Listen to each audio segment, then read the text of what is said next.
명절에 오랜만에 모인 가족들, 혹은 매일 마주하는 직장 상사와 후배. 여러분은 이들과 대화하다가 가슴이 턱 막히는 경험 해보신 적 있으신가요? 우리는 흔히 이런 갈등을 성격 차이나 세대 차이로 치부합니다. 하지만 부모님이 무뚝뚝하게 던지는 밥이나 먹어라라는 말이 사실은 생존을 건 가장 처절하고 눈물겨운 사랑 고백이라는 사실 알고 계셨나요? 1980년대생 부모들이 아동심리 전문가들 사이에서 역사상 가장 이상한 부모로 불리며 유독 육아 우울증에 시달리는 진짜 이유는 무엇일까요? 평생을 양보하며 살아온 첫째들이 40대 이후에 갑자기 분노를 터뜨리는 이유, 그리고 나이가 들수록 유독 고집만 세지고 자기 말만 맞다고 하는 이른바 꼰대가 되는 현상까지. 이건 단순한 성격 문제가 아닙니다. 우리 뇌가 살기 위해 발버둥 치며 만들어낸 뇌과학적 메커니즘입니다. 오늘 도저히 이해할 수 없었던 그 사람의 뇌 속으로 들어가 보겠습니다. 안녕하세요. 인간의 마음을 과학으로 해부하는 시간, 스푼 심리학입니다.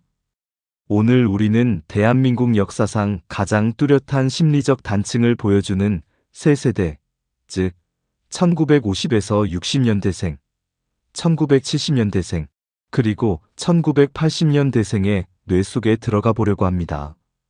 이들이 겪어온 역사적 배경과 시대적 결핍이 어떻게 그들의 심리 구조를 완전히 다르게 조각해 놓았는지, 그 충격적인 진실을 파헤쳐 보겠습니다. 이 영상을 끝까지 보신다면 도저히 이해할 수 없었던 부모님, 직장 상사, 혹은 자녀들의 마음을 꿰뚫어보는 강력한 심리학적 통찰을 얻게 되실 겁니다. 가장 먼저 1950년대와 60년대에 태어난 세대를 살펴보겠습니다.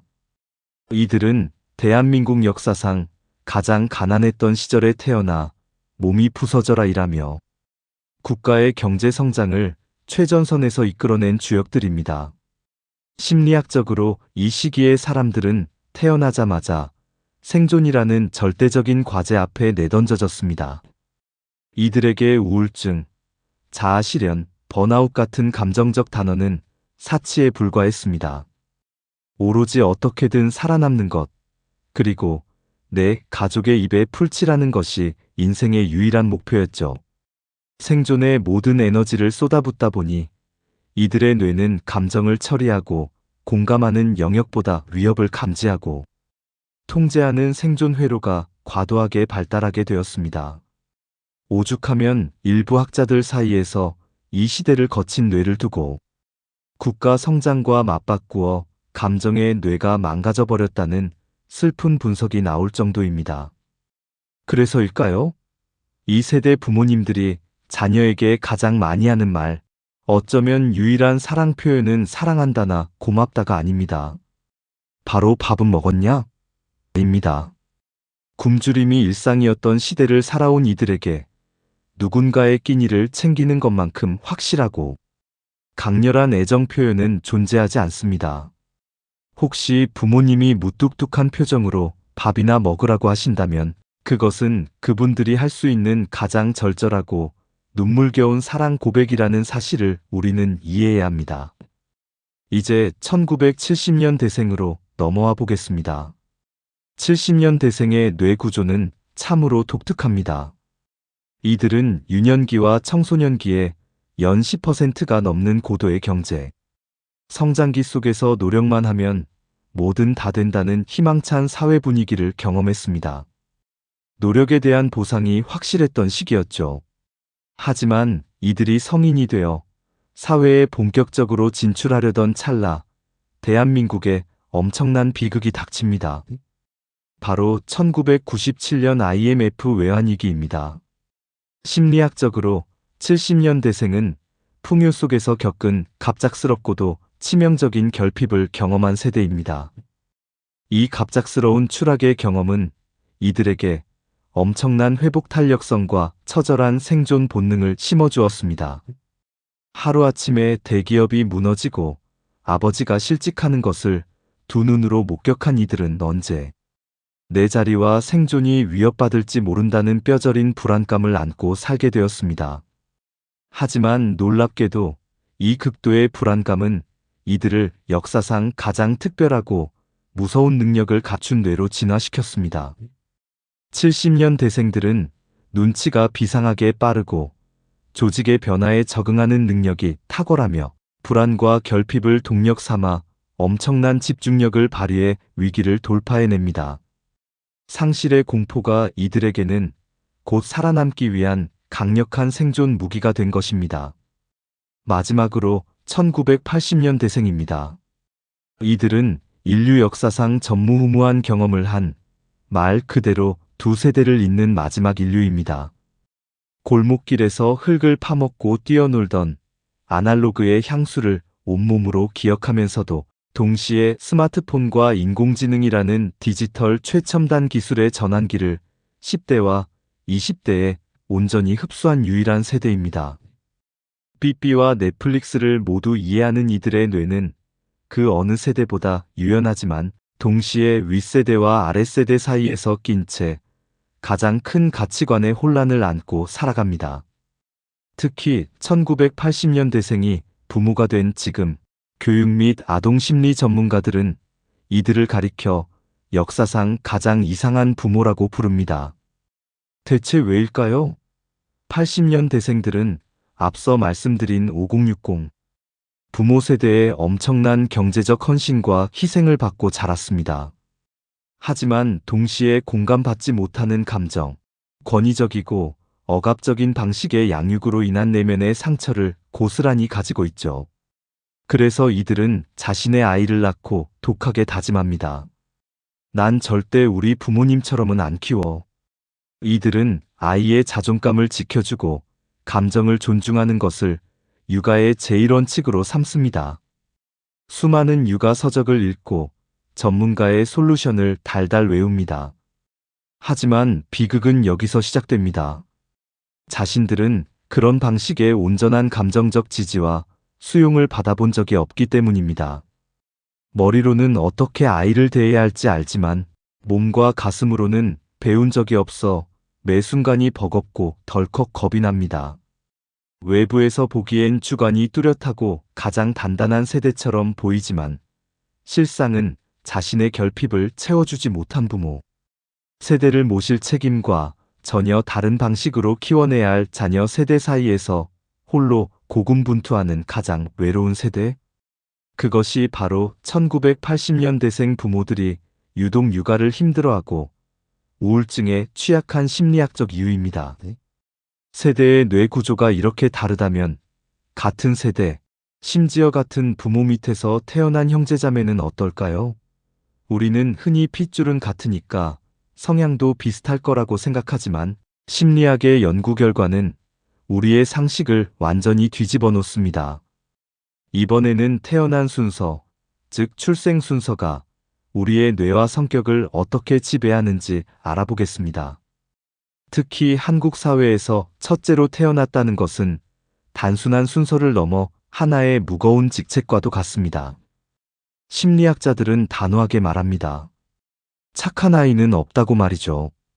평생을 희생하며 살아온 첫째들이 유독 40이 넘은 40대 이후에 갑자기 우울증에 빠지거나 걷잡을 수 없는 분노를 터뜨리는 현상을 자주 보게 됩니다. 대체 첫째는 왜 그럴까요? 첫째 아이는 태어나는 순간 부모의 모든 기대와 관심을 독차지합니다. 하지만 동생이 태어나는 순간 그들은 왕좌에서 쫓겨난 폐위된 왕과 같은 엄청난 상실감을 경험합니다. 부모의 사랑을 다시 얻기 위해 첫째가 선택하는 생존 전략은 바로 부모의 기대에 부응하는 착하고 어른스러운 아이가 되는 것입니다. 자신의 욕구를 억누르고 동생에게 양보하고 부모의 자랑거리가 되기 위해 끊임없이 자신을 채찍질합니다. 문제는 이렇게 형성된 착한 아이 콤플렉스가 성인이 되어서도 족쇄처럼 따라다닌다는 겁니다. 직장에서도 남의 부탁을 거절하지 못하고 인간관계에서도 늘 손해를 보며 정작 자신이 무엇을 원하고 어떤 감정을 느끼는지는 철저히 소외시킵니다. 40대가 되어 문득 뒤를 돌아봤을 때 껍데기만 남은 자신의 모습에 깊은 허무함과 억울함이 폭발하는 것이죠. 첫째의 희생은 결코 타고난 성품이 아니라 사랑받기 위해 발버둥 친 슬픈 생존 본능의 결과입니다. 이러한 억압과 희생은 필연적으로 자존감의 문제로 이어집니다. 우리는 99%가 모르는 진짜 자존감의 비밀에 대해 이야기해 보려 합니다. 자존감이 낮은 사람들은 겉으로는 아주 당당해 보이거나 반대로 지나치게 겸손해 보이는 등 다양한 가면을 씁니다. 티 안 내려고 해도 결국 일상생활 곳곳에서 그 결핍은 티가 나게 되어 있습니다. 자존감이 낮은 사람들이 공통적으로 보이는 치명적인 특징들이 있습니다. 가장 대표적인 것이 바로 과도한 완벽주의와 인정욕구입니다. 자존감이 낮은 사람은 내면의 기준이 자기 자신이 아니라 타인에게 맞춰져 있습니다. 남들에게 비난받는 것이 두려워 모든 일을 완벽하게 처리하려고 강박적으로 집착하거나 작은 비판에도 세상이 무너진 것처럼 과도하게 방어적인 태도를 보입니다. 스스로를 믿지 못하니 타인의 평가에 자신의 가치를 송두리째 맡겨버리는 겁니다. 이들은 타인의 시선이라는 감옥에 갇혀 스스로를 끊임없이 검열합니다. 더 무서운 점은 자존감이 낮은 사람일수록 타인을 통제하려는 성향이 강해질 수 있다는 겁니다. 내면의 불안을 해소하기 위해 배우자나 자녀, 부하 직원을 자신의 뜻대로 좌지우지하려 들고 이것이 어긋날 때 폭력적인 언행이나 가스라이팅으로 이어지기도 합니다. 결핍이 만든 자존감의 부재는 이처럼 개인의 불행을 넘어 주변 사람들의 마음과 뇌까지 갉아먹는 파괴적인 결과를 낳기도 합니다. 출생 순서와 자존감의 상처를 안고 우리는 점점 나이를 먹어갑니다. 그런데 여러분, 주위의 어르신들이나 나이 든 상사들을 보며 이런 생각해 보신 적 없나요? 나이가 들수록 왜 저렇게 고집만 세지고 자기 말만 맞다고 할까? 이른바 꼰대가 되는 현상을 우리는 흔히 그 사람의 인격 수양 부족으로 치부하기 쉽지만 사실 이것은 철저한 뇌과학적 메커니즘이 만들어낸 서글픈 결과입니다. 나이가 들수록 고집이 세지는 이유는 바로 우리 뇌에 축적된 경험 때문입니다. 젊을 때는 뇌가 말랑말랑하여 새로운 정보와 다양한 가능성을 스펀지처럼 흡수합니다. 하지만 나이가 들고 경험이 쌓일수록 뇌는 에너지를 덜 쓰기 위해 자신이 이미 아는 것과 익숙한 패턴만을 빠르게 선택하는 방향으로 진화합니다. 뇌과학에서는 이를 인지적 구두쇠 현상이라고 부릅니다. 말 그대로 뇌가 생각을 낭비하지 않으려고 구두쇠처럼 군다는 뜻입니다. 특히 과거에 큰 성공이나 성취를 경험해 본 사람일수록 이 증상은 더 심각하게 나타납니다. 내가 해봐서 아는데라는 마법의 주문은 과거의 성공 방정식이 뇌에 너무 깊게 파여버린 결과입니다. 나이가 들면 뇌의 전두엽 기능이 서서히 저하되면서 자기 객관화와 충동 조절 능력이 떨어지게 됩니다. 새로운 시각이나 반대 의견이 들어오면 뇌는 이것을 새로운 정보로 받아들이는 것이 아니라 자신의 존재 가치를 위협하는 치명적인 공격으로 인식해버립니다. 경험이 많을수록 뇌는 유연성을 잃고 퇴화하며 결국 자신이 보고 싶은 것만 보고 듣고 싶은 것만 듣는 확증 편향의 감옥에 갇히게 되는 것입니다.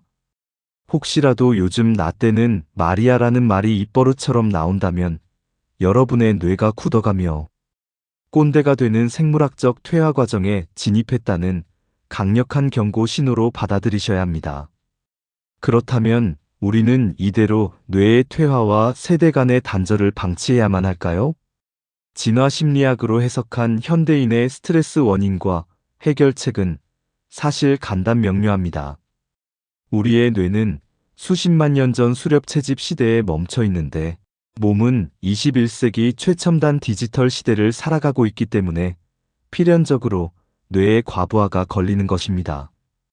우리가 남편을, 아내를, 직장 동료를, 그리고 부모와 자식을 이해하지 못하고 으르렁거리는 이유는 상대방이 악해서가 아닙니다. 단지 그들이 살아온 시대의 생존 방식이, 그들의 출생 순서가 만들어낸 심리적 방어 기제가, 그리고 나이 들며 굳어가는 뇌의 신경망이 그렇게 반응하도록 프로그래밍 되어 있기 때문입니다. 인간의 마음도 그 기저에 깔린 심리학적, 뇌과학적 작동 원리를 이해하는 순간 완전히 다르게 보입니다. 1950년 대생의 밥 한 끼에 담긴 눈물겨운 애정을, 70년 대생의 불안이 만든 치열함을, 80년 대생의 단단함 속 외로움을, 첫째의 슬픈 희생을, 낮은 자존감이 뿜어내는 가시를, 그리고 늙어가는 뇌의 서글픈 고집을 있는 그대로 바라봐주는 것. 그것이 바로 모든 인간관계의 갈등을 푸는 마스터키입니다. 나와 다른 타인의 우주를 이해하는 가장 과학적이고 따뜻한 방법. 오늘 준비한 심리학 탐험은 여기까지입니다.